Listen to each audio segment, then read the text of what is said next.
Abayizi mu masomero 13 okuva mu Namayengo district basomeseddwa ku bigendererwa ebya Mwoyo Ggwanga nga bagenda mu Bawummula olufundikiro olusoma olusooka. Bamaze ennaku 7 nga bategekebwa okuva ku siniya esooka okutuuka ku siniya ey'okutaano.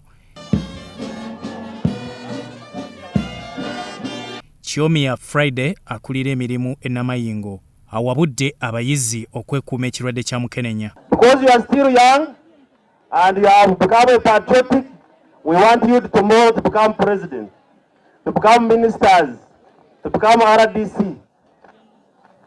As a patriotic, don't take injaga, don't take drugs, because it is spoiling your brain. And you will not study and go to the university to be successful. Weremito James amyuka ssentebe w'ekibiina ekigatta amasomero ga secondary mu Namayengo agamba abayizi okussa bye basoma mu nkola kitambulira wamu n'enneeyisa. And education goes hand in hand with the discipline. So we believe this activity can help our learners to be well disciplined, which can positively impact on their performance. Mombe Agule omukwanaganya w'entegeka ya Mwoyo Ggwanga akubiriza abantu okujjumbira. But if we had enough training material, that we have all the facilitators, the patriots, the cadres who are within here, and we train them so that they can go on moving all schools without hardship, it would help us so much to access the children.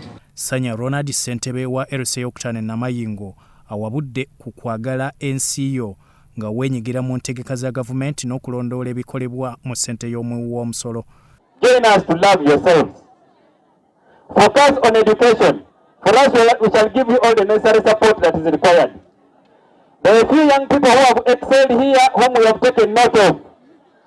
And on a serious note, I have noted the names of the young people who have been commanding. We are going to discuss if there are any opportunities of bursaries and scholarships, we shall recommend you.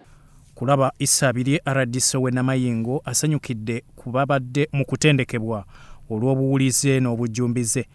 So whatever you do, whatever you say, whatever you think should be for the good of the Uganda that you are going to live in 10 years from now. Abamu ku batendekeddwa boogedde ku bye bakuguseemu ate era bakusomesa abayizi abatabaddeewo. Do not interfere in any activities that do not gain on our side.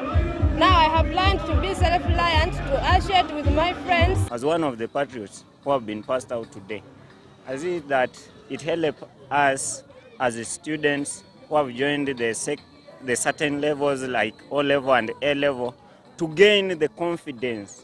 As you love your country, ready to sacrifice for it, and we have been a very disciplined children. Sunday Charles, Sorot TV, Omunyo.